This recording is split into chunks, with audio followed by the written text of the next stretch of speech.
So welcome to the Node.js Build Working Group meeting for January 12th, 2021. We'll follow our standard agenda.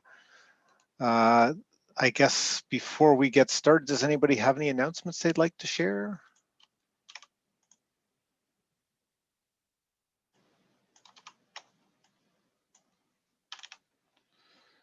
No? Okay, I think we have one thing on the agenda and one thing that was suggested in the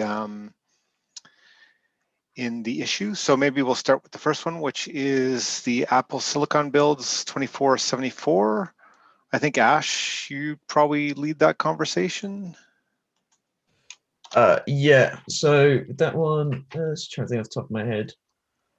The machines should be ready to go. There's just one more test to go, and it's a worker test. And I had a very brief look at it, saw it was kind of scary, and then left it as I've had other stuff to do. So that's the last test I think remaining to get before we can get a green CI, and then it can be added to normal regression runs. But I still have somewhere I have the list of things to go through of testing the what binaries work on what systems, how good the Rosetta thing is. But as I've been seeing reports from the community, the translation layer seems to work really well because there's been lots of people saying, "Oh, it works for me if I just do this." So at the moment, people are able to work with this kind of thing. So Okay. we're not in any huge scary rush at the moment. That failing test, like, do you think that's a machine issue? Or do you think it's a potentially a real issue? So there was another test I had to change because it reported a different uh, signal error. I think it reported a segment fault, and that was just what it was expecting instead. So I've added that to the other test, and it seems to be a similar thing. It reports an error the test isn't expecting, but I don't know enough about workers or whatever if it's to be expected. I think it might be worth opening an issue in Node Core and see if I can get some input from some of the more knowledgeable people on it. That's what I was just going to. Like, if you don't think it's a build like a machine issue, opening an issue there so just anybody can fix it would probably be good. Yeah, I'll yeah, if you add that to the agenda, I'll run another build tomorrow, and then I'll take an output and post it in an issue and see if I can get some guidance.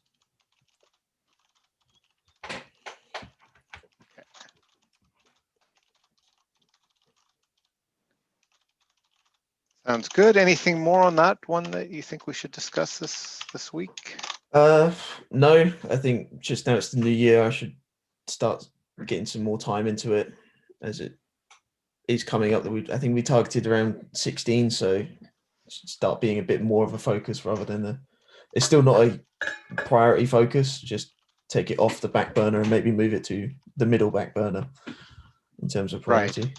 I guess it would also be good to, if there's a bunch of things that needs to happen, to just have that list so that we can see if other people can help out too, right? Yeah, I sure I did document it in an issue, but Okay. I need to check and might have to ask some people to go through and mark a lot of off topics because there's been lots of people posting like the same thing and it's kind of drowning out our issues. So I need Well, to we double we check did what I've got. we did lock one of the issues to prevent lots of how do I build Node on Yeah, Yep. Apple Silicon. yeah, Um, Yeah, I did that's it. lock that not too long ago though, so there was a lot of those kind of comments in it. Yeah, it's just because I haven't looked at it since before Christmas. I've forgotten which issue I put my checklist into. I think it's the build one, which has not seen too much traffic, so it should be okay. Okay. That might be one to just tag for the agenda so that it shows up as well Mm. each time to It might if we're even be getting that. close, because we're not that far off from 16. I know it's 4 months, but time seems to slip by pretty quick. Yeah, let's check. It might even be that issue. Okay. In which case it's already there, right? Yeah.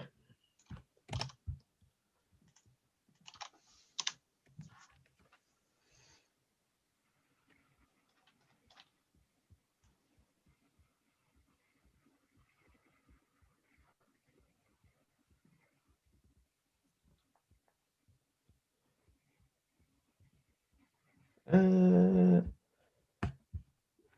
I've got some things in there. Maybe I put it elsewhere. Okay, well, I'll have to have a look. It might be worth, like, if we don't, like, just an issue that at the very first comment is the list of things that need to happen, right? Yeah, here you go. Found it. November 17th. Yeah, so things getting the DTKs back, test compiling and running natively, checking current release works on the new hardware, which we know already. Oh, there it is. Yeah, okay. Yeah, and noting down size differences. So yeah, I'll move that up into the top level issue as well. Sounds good. Okay, so that's the one that's already on the agenda. Yeah. And you've been working on the first one. Yeah, okay. Yeah. Okay, anything more on that one? No, that's it for that. Okay, so I think the next one is you'd suggested talking about metrics. Yes. Right, so good news. The first kind of stage of the metrics is now working. It's been working since mid last week with no failures, just constant logs over the weekend, no misfiles or anything like that, which is good. It's taken us a long time. I did have to open a new PR because I had to rebuild my laptop and it's messed up my GitHub branch. So there's a new PR, so I'd appreciate if people can give it a quick check and a review, and I'll try and land that fairly quickly so I can move on to the next step, which is the summaries. And that's why I wanted to discuss what people's thoughts are on the summaries, because from what is in that PR that Rod that you wrote seems a lot different from what was there beforehand. So I just wanted to see if I can get some like background on it as well. Oh, now actually, so when in that last, sorry to be tangential here, in the last discussion we had there in that issue, where I gave you my feedback about doing it in GCP. Was that asking about just the summaries? Or was it the all processing or historical processing? The one that we had last week, was that? Yeah, because you raised the question to me and Johan about. Oh, yeah, no, that was literally just what to do about summarizing the data. Okay. Well, summaries wouldn't be too hard to do off out of GCP because it's not that much data. Sorry, I was thinking about the whole lot of it. So if you could actually do the summaries out of GCP, but the script that you have, what is it? I mean, I rewrote a lot of that awk stuff into JavaScript for the original PR.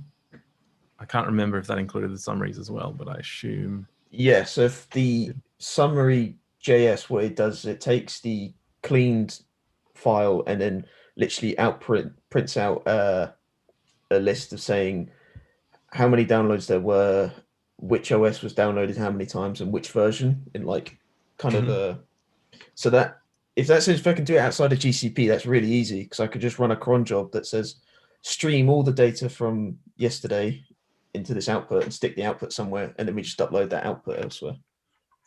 Yeah, well, because it's only taking those CSVs, which are, I mean, it's still a lot of log data, but it's nothing compared to the whole lot of it. And in fact, well, one thing we could do for at least for an interim is if you're generating the trimmed logs into this. Oh, they're not CSVs, are they? They're just logs, or are they CSVs? The daily CSV ones anyway. format, but they're not .csvs. They're just a file. The daily logs. What we could do is, when we've got them done in GCP, is to just async them back, or whatever, however you transfer them out of GCP, back onto the node.js.org host where they were before, and then still do the rest of the pipeline on the node.js.org host, because we still want to serve those files publicly anyway. And so putting them back where they were wouldn't be a bad thing to do. And we could think about migration to something more advanced later on, but getting those logs back into that place, and then we could just re-enable a cron job there or a new cron job, whatever, to do the summary part of it. And so we've got all the files, it gets updated regularly, and we run the script to do summaries regularly enough for them to come out like they used to. Is there anything sensitive in those files? Like, I know part of the first pipeline is to strip out some of the sensitive info, right? So these are the non-sensitive. They literally, all they say is the country code, what path they accessed, what version they downloaded, what OS they're running. That's pretty much it. And the day. We strip out time. Oh yeah, and we had the day, yeah. Yeah. So it's anonymized by removing IP and time. And is there? Yeah. Sorry, go ahead. Did we used to make those available as well? Like Yes. Yeah. Yeah. And the old ones should still be available at /metrics/logs. Yeah. The idea was the original idea of this was that those were the most interesting part of this, and that people that were interested in the ecosystem would take them and do some interesting analysis with them. Now, I used to do that at NodeSource, and we used to come up with some nice infographics from that raw data. But I'm not aware of anyone else has bothered doing that. But that was the original intention, that those were the interesting bits. And the summaries were just something that we hacked together to make it, digestible. And the summaries ended up being just what people cared about. So. Yeah.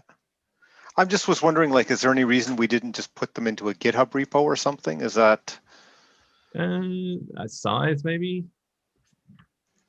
But yeah, that's a possibility. Yeah, and then we could use GitHub Actions then to do summaries. Oh, yeah, and just one less, like, it's something where that just handles our backups and our management, and like, so if our web server goes away, right, it's one less thing on that web server we have to worry about, right? That is true. Let me just look at size. And yeah, now I hadn't even thought about the actions, but now that they're there, then using that to generate the summaries would be like pretty straightforward too. Okay, so the logs are 115 gigs. That was in the stopped state. So that's total forever, or is it? No, that's up until, that's everything that we have up until when? October last year. No, yeah, October it's still including some of the logs, but not. It's only. Okay. Yeah. I mean, it's incomplete, but it's not. I'm just trying to see, is like that a day, or is that a long? No, it's a few years. So 115 gigs for a few years worth, and there'll be more than, like, we could probably add on another. Let's guess at 40 gigs for the time that's been missing, because it keeps on accelerating the rate of Yeah. So is that off the top of, I mean, that sounds big for GitHub, but it's not too big for LFS, GitHub LFS. But they're not all in one file anyway, right? Like, yeah, they're not. I don't know if GitHub would be happy with a repo that big, but yeah, that's a very big repo. I mean, because we're just adding a new file, like in the new file each day. I don't know how big that would be, but. So the stripped down files are in 5-minute intervals for every day. So there's like 280 something like that files a day, and they range between 200 kilobytes to about 800 kilobytes each, depending on mainly the US time zone. So the US working day, it grows quite big. Now I get a git clone would be pretty painful once all the data's there, right? Okay, so GitHub say that they ideally, we recommend small repositories less than 1 gig, and less than 5 gig is strongly recommended. Apparently, you'll get an email if you go right. Okay. But there is LFS, which does work with the actions as well. So LFS is not I presume we can store that much in LFS.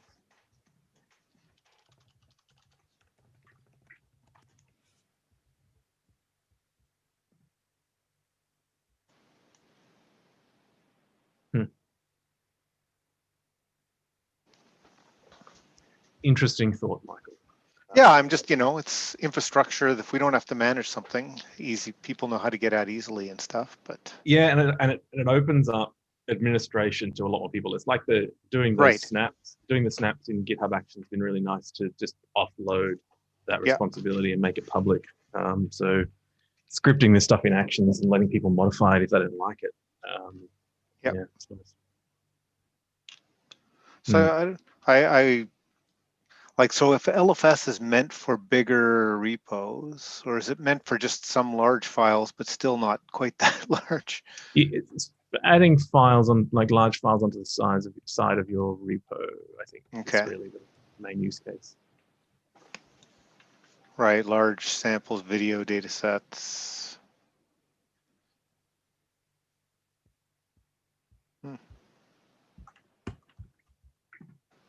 could always send an email to like Miles or somebody we know at GitHub. And Yeah, I was just thinking the same thing. See what they say. And because Mars is also very interested in metrics. So. Yeah, that kind of data, right? So yeah, I would send him that, because it seems like rather than having to manage something separate, that would be and just like Brad said, also having other people able to get in there and change the summaries or whatever would be nice.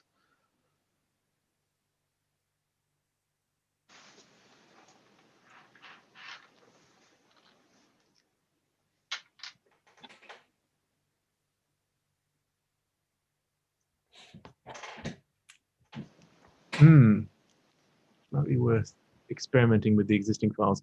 I don't. Yeah, so we got this problem as well. Actually, this is something to be tuned into, which is that the metrics have still been running on the web server, but only against the Cloudflare proxy data. So, like, we get a fraction of the visits basically, but the metrics have still been running. So we've got log files and I believe summaries as well. Let me just look at the updates for summaries. Summaries January 12th. So the logs are still been running and the summaries have still been running every day. But there was the point at which we switched over. So what we're going to need to do is either merge or replace. We have to find that point in time where the stuff in GCP takes over from the stuff we have. So we're going to have to do either a delete or a merge. We can merge. The way this has been designed is that you can have multiple files per day, per period, and it will figure out the days. So we could actually just merge. I don't know if there's any value in that, because anything that's hitting the server directly shouldn't probably be counted. It's probably a duplicate, right? So yeah. It might be worth looking at what is hitting the server directly, because there's still a lot of stuff in the logs. Anyway, but the point being that we're going to need to merge. We're going to need to do a cutover thing where we take retain old files, and then slice, and then put new files in, and then process them all together as a batch. Yeah. So. Yeah, no. So the log files currently, I think, like it's got all the downloads, but I think all of them, it doesn't say because they're anonymized. I think they're all just the Cloudflare Edge hosts that are hitting us, and we're just getting all the Cloudflare list. So we're probably just going to have to replace them all. So that point that we did the switch over, which I assume we have recorded somewhere, I can't tell you what it is off the top of my head. I'm sure the Cloudflare logs in GCP will tell us. That's the point at which we want to delete and splice. There's a fair point. Even as a first step, having it generating summaries going forward would be great, and then figuring out how to add in the history would be because nice. we've got all the history. It's just it's not processed and pruned yet, which is sorry, my dog's just broken in. They're not processed or anything like that, so I need to find a way of doing that first. Like if I could just set off a massive job that runs for a few hours and backfills everything, and then we can cut and splice. But the first file is the 29th of October 2019. So that was when the Cloudflare started collecting in GCP.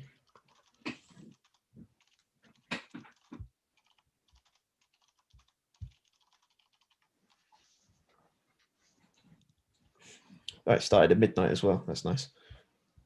So we had the full day from there as well.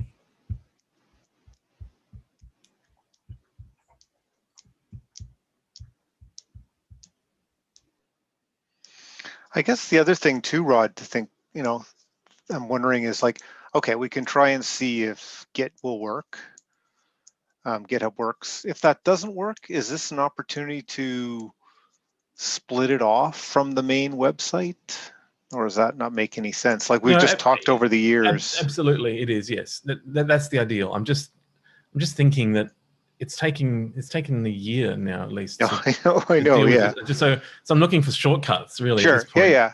rather than biting off more. But given that the /metrics URL is now useless to people, there's an opportunity here for greenfield in Right. all ways. It's just that how much work do we want to bite off just to get this done? That's really your call, Ash's call. I guess is what would be the next. I was just thinking we could talk about what, if GitHub works, maybe we just do that. If that doesn't work, what would be our next choice other than on the main web server?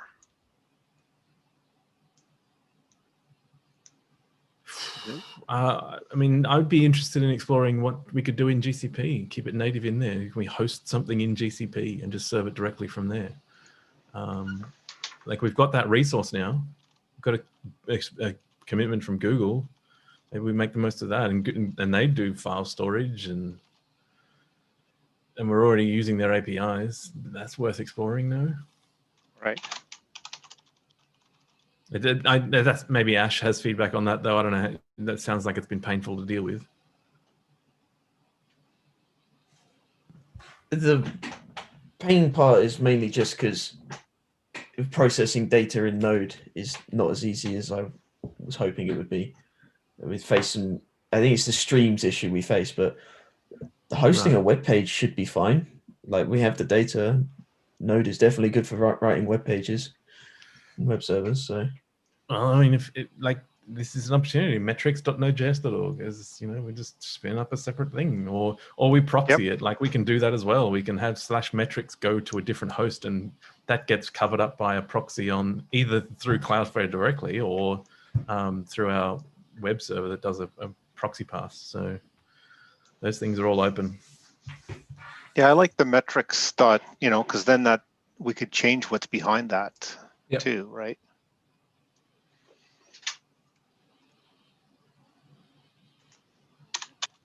And it sets a precedent as well of us spinning up separated things.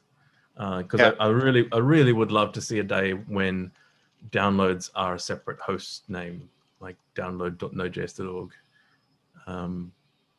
That would be ideal. Right. And then that thing can move. And with Cloudflare out front, there's not a real reason, like a major reason for that. I guess it's just we're duplicating like the Nginx installs and all that. Yeah, but it goes back to the reason that we want to split these things up, which is administration overhead. If we can put, because downloads are our sacred thing, right? That's the thing we need to protect the most. So if we can put them in a box on the side that is protected, then we can start to open up the web server more, and like the web server team could have more access to manage the website, right? That kind of thing. Yep. Because right now it's not. But we still do have opportunity to do that again by doing proxying of that URL. It's just we've got to choose to do that work. But and it's also the kind of thing that would be nice to architect and rather than do piecemeal, actually have a good plan about it. But I just don't see us having the people resources to do a proper job, which is right. Well, I think why we've never taken that next step. Yep. Because everything we do since, well, not in the early days we were better at this, but everything we've done in the last few years has been piecemeal. Let's make it work. Let's fix this thing. Let's do this thing. That's been our mode of operating, and this kind of big restructure doesn't lend itself well to that approach, unless one of us takes a week off work or devotes a week of their work to this. Then although I think it might be more than a week to figure all that out. Yeah, the whole thing out. That's the thing. And getting consensus, getting buy-in from all the teams involved as well. But moving pieces into smaller bits, like having the downloads being its own thing, although it's kind of managed, I guess, through the website now. I don't know. The tricky bit is the deployment and promotion. We have this way of promoting to the web server, and And then, our CI hosts publish to that server, and then the releases have permission to take them from staging and put them in dist. That's the key bit. That doesn't mean that they have to live there forever. Like, I've got a script that runs on there that changes ownership to root after a period of time. You could do the same thing where promotion means putting it in some protected box, which is somewhere else. Maybe all the same process runs for now, but those files just get shunted into some protected space where they're out of that web server. And even if you had root on that web server, you didn't have access to that protected space. Maybe there's some opportunity there. Right. Now, that would protect the binaries, but is it just as big an issue if the links on the website were modified to those binaries? I guess so. I'm a little bit less concerned about that, because most deployments are scripting their downloads. If you're manually downloading, then at least you've got eyes on the process. But it's more like you script. You go and you download, but you're actually downloading the wrong thing because they've just pointed you. That's equivalent to tampering with them. That's right. Yeah, it's still, it's definitely still a risk. So you don't want to. But I'm viewing it in terms of layers where we because there's tampering you could do to links, yes, but that would end up being picked up pretty quickly and obviously. Right. Yeah. Okay. There's tampering you can do to binaries that would be very difficult to pick up. Right. And unless we validated our checksums periodically, but. Yeah, but there's even the problem is the checksum creation process is involved in this as well. So, this that involves a lot of people. There's a lot of signing, room for signing things to get in the way, like that. The list of people who can sign releases, the people who have SSH access to the release user, all these things that get a little bit messy, and it's this whole chain of actions that could be undermined at any one of these points but verifying checksums, good idea. Definitely would be worth doing on a regular basis, but it's not the only point of potential failure. And I would hope that users are verifying checksums. I just don't think they're verifying signatures very much. No, I was just thinking, like, if we're worried about somebody tampering with the binaries and us not noticing, validating the checksums would let us catch that pretty quick too, right? So well, I think reduce the risk of. Go ahead. I see a lot of checksum checking in the tooling, in automatic tooling that at least is visible in the open source world, like Docker containers and NVM. Right. All these things do checksum checking. Not sure how much they do the signed checksum checking. The Docker stuff does, because they tripped over when we added new releases. Yeah, I was more like us checking it ourselves. So, like, if we're worried about somebody tampering with the binary and us not figuring that out, if we revalidate those signatures for ourselves every day, we know that nobody's tampered with them. That would be a good thing to do in a GitHub action. Right. Although it would involve downloading files. Yeah. It gets right. Messy. Yeah, but that's the kind of thing you could do to reduce the risk anyway. I guess we're getting on a bit on a tangent anyway, but yeah, but this is all. I think this is all interesting, important stuff to keep in mind as we think about dissolving that host a bit more. Metrics is the first step to that, probably. If we can, if we're willing to do all of that work, then sure. Yeah, I mean, because if it was in the end, like, just thinking, if we had, say, a separate host that hosted the download, so those scripts today just push them somewhere else. You could lock that down, and if we're not as worried, if we're not as worried about just somebody tampering with the website and changing the URLs to them. Yeah, but the problem is if we're still shunting the promotion process through that main host, then there's interception possibilities there. So what you really want to do is shunt the whole promotion process to the side as well. So Well, that's what I it'll meant. be- Like that whole thing would go over to Right. some other host, and that, Yep. like, basically the hosting of the binaries themselves will be completely separate from the website. It would just happen to point to some links that it provides.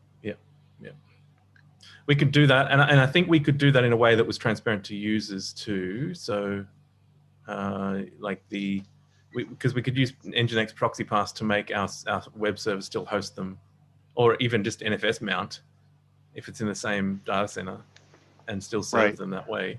And then we just need to update all of the CI release hosts, which is not very many, and the promotion scripts and tooling Right. for the release group, which is not too big a deal, but it's definitely doable.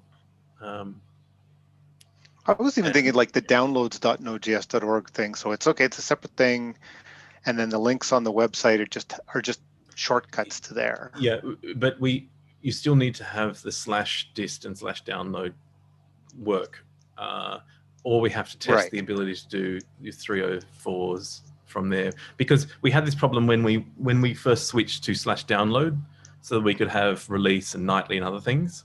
That just the whole ecosystem was their scripts were tuned to /dist. And so we had to support both dist and download, and dist is just a Right. redirect to download /release internally, but it had to Yep. still work.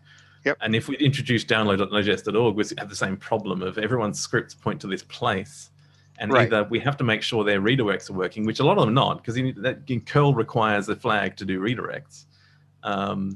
So it'd be the kind of thing where, like we did with the HTTPS switch, that was the big deal as well, because scripts were pointing to HTTP.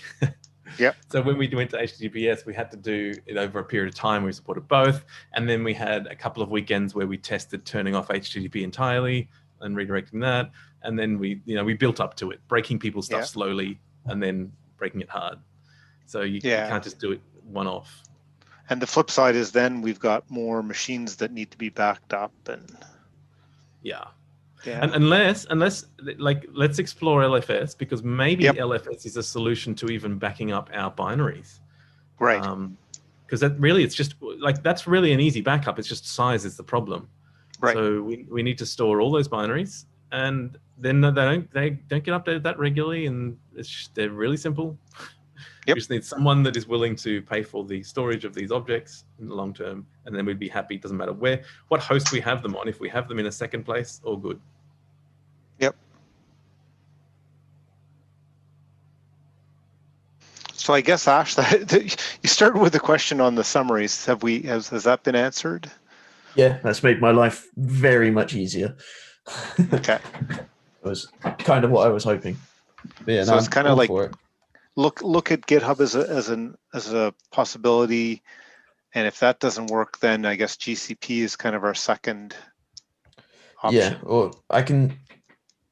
So the summaries I can kind of do off. I can do them on my local machine and then stick them anywhere if it's the host or whatever, so we can get at least something back before we start looking at moving into these new areas, which I am for and behind. Obviously, it's a lot of work, so I don't know whether it's worth to get back to where we were before we move on, or try and do it all in one fell swoop and keep it going.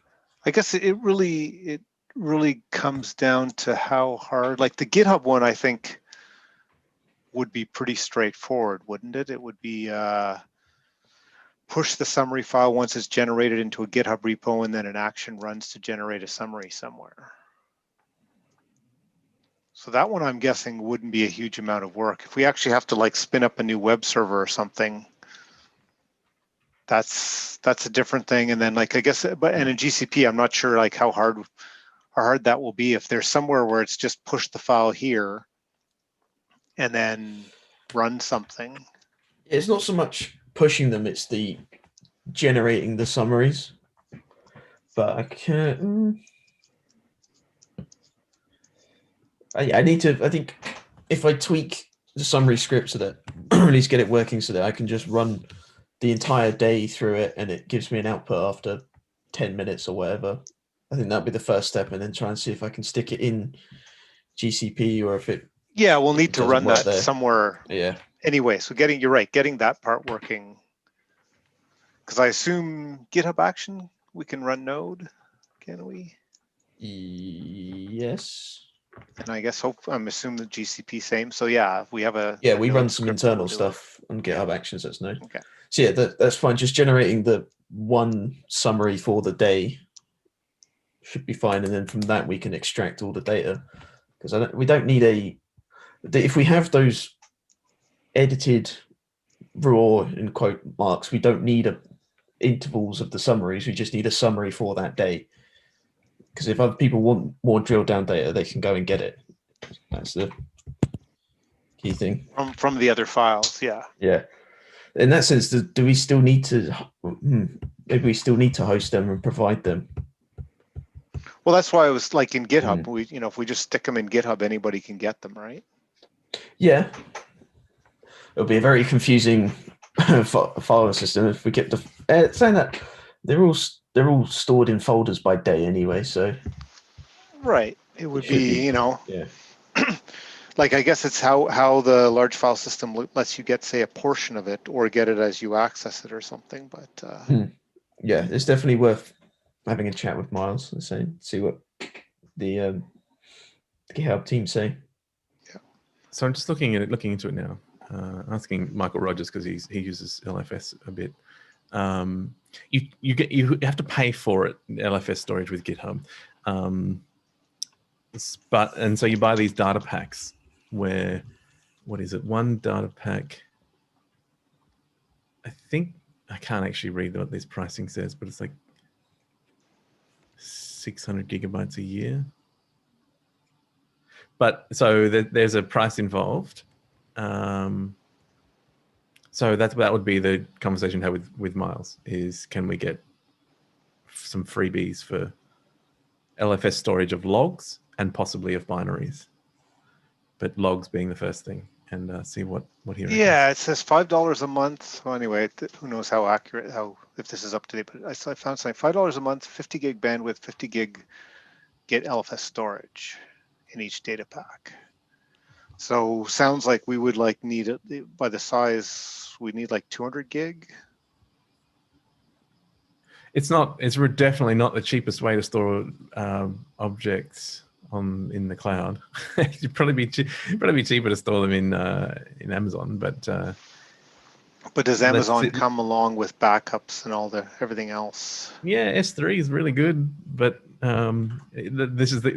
don't have any relationship with Amazon, so right. Let's see what we can get out of GitHub, because them and Microsoft are friends of the long-time friends of the project. Right, but even if it's $20 a month, that's not $250 a year is not a huge amount. I was just doing some sums, and it came out to 3 gig a month of log files, which I don't know if that's enough. Right. So we'd be adding 36 gig a month. No, that's 3 gig a month. There's bandwidth. You pay for bandwidth and storage. So right. Okay, yeah. With 50 gig storage and 50 gig bandwidth is what you got in your data pack, $5 a pop. So I guess it would come down to how much are people going to be pulling it as well, because that could, and I don't know if you can limit that, right? Because I guess we don't want an unlimited liability that somebody could just say, I'm going to download this a million times. And yeah, look, Bill. Ash, do you volunteer to talk to Miles about this? Explore the possibilities? Yeah, I can send him an email and I'll CC the build one in. You can link him to this video if need be. Yeah. Yeah, but we do have options for storage. Like we have the GCP thing. That is an option for storage. It's the nice thing about GitHub is that it's open source and it's all open. If we can make this stuff open, then that's awesome. Yep. Yeah, and we can use existing we have teams and the sort of authentication and management structure we already have, we can apply to this, right?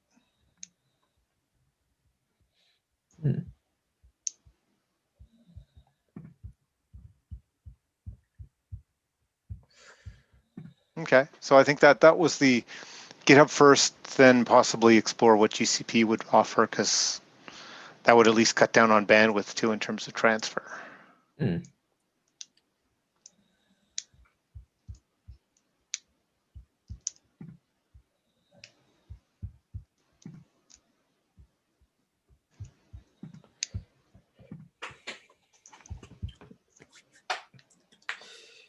Yeah, sounds good to me. Okay. Any other questions you had on the metrics? No, I've got some next steps now. Okay, any other topics we wanted to talk about this week? I guess thanks, Rod, for the help in getting the Apple developer account renewed. I think I know enough now. Next year I'll be able to do that with Brian. Yeah, don't bet on it. You probably forget all these little silly details that Apple makes you jump through. Well, yeah, true. We'll change stuff. The first thing was I forgot that you'd actually added me to log in as the build account. So because of the confusing part where they have like the org, I logged in as myself and I'm like, I can't do it. Yeah. So it's I find with these things, it's if you have to do them once a year, at least for me, I've got a bad memory. Yeah. It comes around the year time. And I'm like, what am I supposed to do here? And things have changed, and I don't remember what I did 12 months ago. Yeah. So. Well, years a long time in this world. So. Yeah.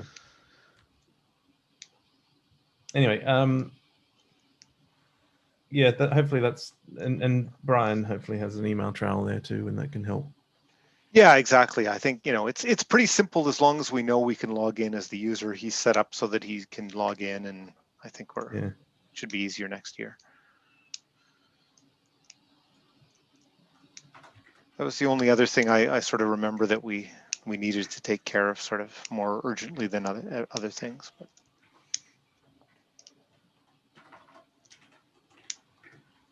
Okay, well then I guess thanks to everybody, and we'll talk to everybody next time. Bye. Okay, thanks. Bye. Bye.